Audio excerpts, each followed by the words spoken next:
We are beginning with the analysis of Surah Al-Kahf, and this is one of the most difficult portions, one of the most difficult sessions of our program, because there are a number of aspects which we need to deal and discuss with, and it will take time, but we will have to expedite the process a little bit, so that let us deal with different aspects and issues. Let us consider it to be composed of 5 sections or segments. In the first section, we will deal with the story of the people of the cave. The story of the people of the cave begins with verse 9 and it goes on till verse number 31. Okay? So from verse number 32, actually, the story of the 2 men, the rich man and the poor man, that story begins. So in verse number 1 to 31 is again consists of 2 parts, because the first 10 verses, remember the first 10 verses, Surah Al-Kahf, the story of the Ashab Kahf is from 9 to 31. So 9 and 10 is an overlap. So people do not, layman people do not, even scholars, they do not realize, understand that why should the story of the people of the cave be split up into 2? Why should only 2 verses be present in the first 10 verses? Right? Doesn't make sense to layman people. Story has to be given complete or not at all. The reason is, let us look at verse number 9 and verse number 10. Verse number 9 actually starts with Am hasibta anna ashab al-kahfi wa rakimi kanu min ayatina ajaba. Kanu min ayatina ajaba. What is it? Am hasibta anna ashab al-kahfi wa rakimi. Or do you think that the companions of the cave and of the inscriptions, Kanu min ayatina ajaba, that they are wonders from among our signs? Do you think it's very miraculous? This is how the verse starts. I mean, how can someone start a verse like this except Allah subhanahu wa ta'ala? Remember the background? Tell us the story of people of the cave. The question was, ask him about the young men of the cave, for there is a marvelous story associated with them. This was the question put forward. So Allah is replying in a way only He can. And so Prophet Muhammad is replying in a way in which only Allah can reveal it to him, and so he is a true prophet. Do you think it's such a wondrous sign? They asked the question, it's a wondrous sign to tell us. Do you think it's really a wondrous sign? Indeed, it was a wondrous sign. But for Allah, what is it? It's easy for Allah. Right? So this is how it starts. And verse number 10 is again very important. What does it say? Behold, the youths betook themselves to the cave. They said, Rabbana atina min ladunka rahmatan wa hayyi lana min amrina rashada. Our Lord, bestow on us mercy, rahmah, from thyself, and dispose of our affair for us in the right way. Okay? Verse number 10 is actually a dua. You understand? Our Lord, the youths, the people of the cave, the companions of the cave, the young men of the cave, they are praying to Allah subhanahu wa ta'ala. Now they will run away, and they have run away from their society, and they have taken shelter in the cave. So they are praying to Allah subhanahu wa ta'ala. Our Lord, bestow on us mercy from thyself and dispose of our affair for us in the right way. Surah Al-Kahf is applicable or related to the last stage. That means this dua is a dua which we should pray. So when we read the first 10 verses, yes, it cuts the story of the people of the cave into 2, but it includes the first 2 verses, which are the most important verses, because it contains the dua, and this dua is applicable for us in the last age. O our Lord, bestow on us mercy from ourselves and deal with our affairs in the right way. If He does not deal the matter for us in the right way, surely we will be lost. Now do you understand why the 10 first 10 verses are profound? So is there any reasoning why it has been cut into two? The next point, again, I will expand. That once you have read the first 10 verses, will it be possible for you to stop at this verse alone? You will be interested to read more verses. So read first 10 verses.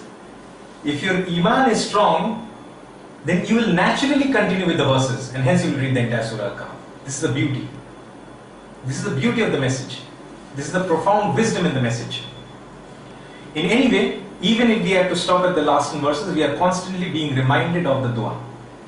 And then the story goes on, and we will not be dealing with the story because it will take time. We will only pick up those portions which are relevant to us. The story goes that they spent a number of years in the cave. Initially, nothing is being told how many years they're in the cave. Not required. That information about which you dispute is not required at all. But people have made that an issue, and people have lost the essence of the story of Surah Al-Kahf and the wisdom derived therefrom. And then it says the youths betook themselves to the cave, and then they spent a number of years, and then Allah awakened them. Allah awakened them. When Allah awakens us, we sleep, and Allah awakens us, what happens? Does this thought come to our minds that how long have we slept? Does this thought ever come to us? How long did we sleep? It is natural that we think that we spend some time in sleeping, a part of a day, not even a day, a part of a day, maybe a few minutes or a few hours. But this thought came to them. This is a wonder in itself. So they thought it is a wondrous story because they slept for 300 years. And hence they asked the question. So Allah is revealing multiplicity in wonders in this story. So they were a group of people, and again in the story if you read, there are various people who are arguing. Some say there are 3, some say there are 4, some say there are 3, some say there are 5, some say there are 7. Allah says this is not a point of contention at all. How does it matter how many people were there? How many of them were there in the cave? Not an important issue. You are arguing and wasting your time over things which are trivial in nature and peripheral and of peripheral importance. What is important is to understand the message itself and the guidance itself. So they question each other. And one of them tells them that we have this silver coin, warik, bivarihikum. Okay? We have this warik. We have this silver coin with us. So one of you should go, or some of you should go and fetch some food for us. And be careful so that none of them should be able to find you out, because they think they are sleeping a part of the day. That is what is understandable from their interaction. So how long did we sleep? They are discussing. Some say we have slept part of a day, some say day a part of a day. Some said, how does it matter how long we have slept? Doesn't matter. Though all of them are more or less convinced that they have slept for a short while, just as we sleep for a short time. So anyway, at last they said that Allah knows best how long we slept. How does it matter? So that is the way we should deal with our matters in this age. So they sent one of the persons or some of the person with the silver coin to get some food.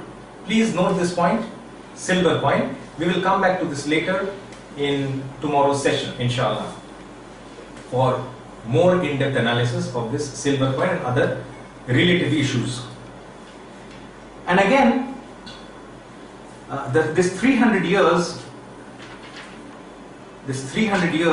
which they were arguing about, it is mentioned in the Quran that some people will say they were 300 years, right? No, 309. So already some people have started to argue in this room itself that there were 309. No, it was 309.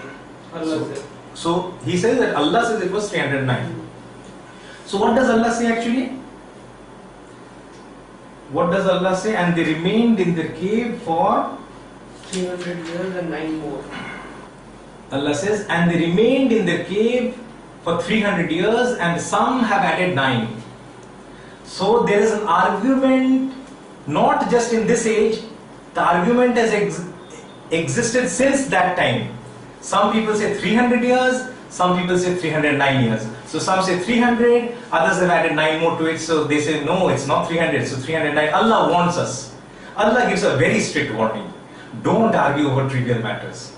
What is important is they spend a considerable time. A 1 hour sleeping for 1 year is something which is fascinating. 100 years is fascinating. So 300 years or 309 years, that's not the point of contention at all. That's not important at all.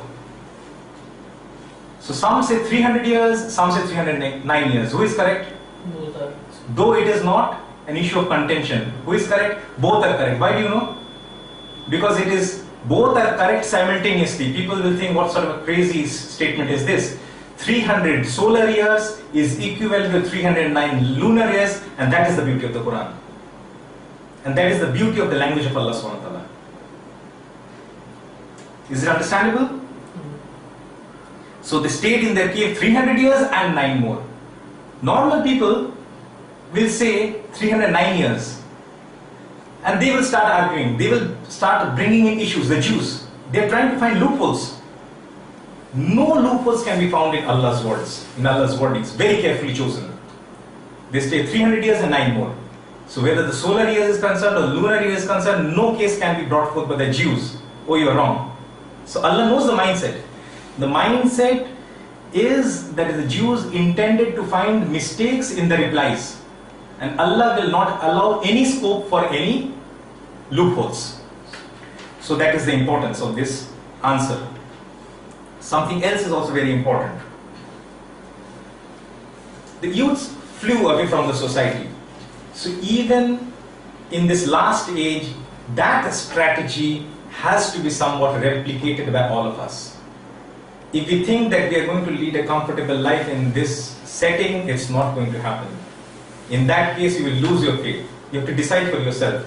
You want your faith intact, or you want your conveniences and comfort in life intact. It's a very difficult choice, but that choice is yours. And you're rewarded or punished based on that choice. Because everything that is spoken in Surah Al-Kahf relates to the last stage. Because last stage, Dajjal will come, and this surah, the understanding and the implications and the strategies derived from this surah will help us be protected from the fitna of the Dajjal. So I have explained to you, 3, 5 or 7 is not the issue. Though the correct answer is 7. Do you know why? Though I don't want to discuss these issues. Because the beauty of the Quran is such that it is said that some say 3, but it is not the case. Some say 5, it is not the case. Some say 7, and then it has not been refuted. So the people of understanding will know the answer, but even then, whether it is 3 or 5 or 7 doesn't make a difference. Don't argue. So this was about Surah Al-Kahf. We will have to come back to this part of the surah once again, but we will not do at this time. There is a reason why. We have explained to you the significance of the story of the people of the cave. Have we understood or have we not? Okay, we have not. So we need some more time. Okay. So the next point that we want to discuss is they slept for 300 years. How did they manage to sleep for 300 years? Look at verse number 11. We stopped at verse number 10, right? فَزَرَبْنَا عَلَىٰ آذَانِهِمْ فِي الْكَهْفِ سِنِينَ عَدَادًا. We did something to their ears while they were sleeping for 300 years or 309 years, the solar or the lunar, the solar years or the lunar years. We did something to their ears. What did we do? Daraba. Now this verse cannot be translated. So here the translation given is we drew a veil over their ears. He has tried to put in somewhat of a meaning. We did something to their ears, so what happened? So they were totally cut off from the outside world. Look, when we sleep and when we dream, the noise that comes inside us through our sensory organs, it affects us. Does it affect us? Sometimes it gets integrated with our dream. So what happens is, it will not be a sound sleep. And Allah intended that they should have a disturbed free sleep. Okay. So for 300 years, they slept. and Allah ensured that they are not disturbed by external noise. This is the beauty of the miracles of Allah subhanahu wa ta'ala. And then we roused the two parties, and then they began to question each other how long we have slept. And these people are giving that the people have become mushriks, most of them have become mushriks, so we have to flee away from the cave. Now tell me something, that Allah turned them to the right and turned them to the left. You would see the sun going up and then setting down. I mean, what is the point of narrating this? And you would see the dog with his four paws stretched. And if you were to pass, you'll be very afraid and you flee from them, you'll run away from them. And what is the wisdom behind it? Have you thought? What is going on? What is going on? They are turning in their sleep, waking up. Thou wouldst have seen the sun when it rose, declining to the right from the cave, and when it set, turning away from them to the left. While they lay in the open space in the midst of the cave, such are among the signs of Allah. Okay, so this cave was facing north. People have identified similar caves. They are not very sure whether that particular cave is indeed the people of the cave, the cave in which the people took shelter, but they have identified similar caves and probably they think it is that cave. So the sun rose from this side and the sun set from this side, and the cave was facing north, so no direct sunlight came, but some light came. Some light which is of beneficial for human beings. Otherwise, there is the possibility of certain disease being incurred. Phototropism. Can you imagine the beauty? I mean, they thought it's a miracle just to sleep 300 years, and Allah is now narrating, do you think it's a miracle? I will narrate to you, wait. How many miracles you can find out? You just count, keep on counting. So now Allah kept on turning them. Why? This and that side. Bed source. Continuously you sleep, you will have bed source. And He kept the dog there, first of all, so that no one should look at the inside the cave. Otherwise there will be hue and cry. Right? Some people sleeping, and some fine day, some others passing, and that story goes around in the market. So they will fly. It's looking at the cave. And because it is not south facing, no direct sunlight, so it's not very easily visible. Look at the beauty of the setting itself. So the dog was there, and then they were raised up. And we narrated that part of the story already. Raised up From the sleep, and then they began to question each other. And so send one of you with this Warik, silver coin. And we made the case known to the people. And then Allah is saying that it's a reminder to all of us, though it is being addressed to the Prophet ﷺ, that do not say anything except by adding inshallah. Basically it's an admonition for us. Question. Just a second, we'll just wrap this up and then. Okay, so one more question that I have for you. 300 years they slept. When they wake up, should they think or should they not think that they have slept for 300 years? You tell me the answer. They should not. They should not. Yeah. That is what your reply is. Let us see. We cut our nails usually once a week or once every fortnight. Once a week the nail grows. Once a fortnight the nail grows. Once a month the nail grows. Once a year the nail grows. In 10 years, in 100 years, in 300 years, and 309 years, how much should the nail and the hair grow? So when they wake up, should they recognize or realize they have slept for a long time, or should they not have recognized? Please tell me. Allah's will. Allah's will. It is not Allah's will. Do not cover up the deficiency of knowledge by saying it is Allah's will. Don't do that. For if you have to do that, you can go to some other place. Don't sit here. Please don't irritate us. Should they realize or should they not? The plain and simple matter of fact is they should have realized they have slept for a long time, but they did not realize. Why did they not realize? This is the question. If we cannot come to this point, then we will never understand Surah Al-Kahf, and then there is a waste of time. 2 days is a waste of time and 4 days is a waste of time, so you can sleep home and be happy. That is what you should do. You should go to the moon and stay there. You should go to the Mars and stay there. They did not realize. And why did they not realize? Because the nails had not grown and the ears and the hair has not grown and the beard has not grown. How is that possible? This is decoding Dajjal. And you said that we do not understand the Dajjal. This is decoding Dajjal. And it's easy. Dajjal will come and he will make some frightening faces and he will do some joker. He's like a joker or a clown, and that's fantastic. That's the explanation we have, and that's the explanation we provide to our children and to the people. We do not perform. Why 300 years and no manifest signs were seen? Do you know the reason why? What did they think? They had slept for a day or a part of a day. Bus. Now let us come. Now let us come to that part which will explain everything. And that is the concept of Samavat and Ard. In several places we have seen Samavat and Ard. Even in the verse of Surah Nur we found that. Even in Surah Anbiya chapter number 21 verse number 30 we will find that. Surah Anbiya chapter number 30 verse number Surah Anbiya chapter number 21 verse number 30. Let us read this verse. Do not the unbelievers see that the heavens and the earth were joined together as one unit of creation? Before we plucked them asunder, we made from water every living thing. Will they not then believe? The point is, do not the unbelievers see that the heavens and the earth were joined together as one unit of creation? Before we plucked them asunder. This is a rubbish translation. The heavens and the earth were never joined together. The Big Bang. People have derived the meaning of the Big Bang from this verse. Deriving Big Bang is correct, but this translation itself is flawed.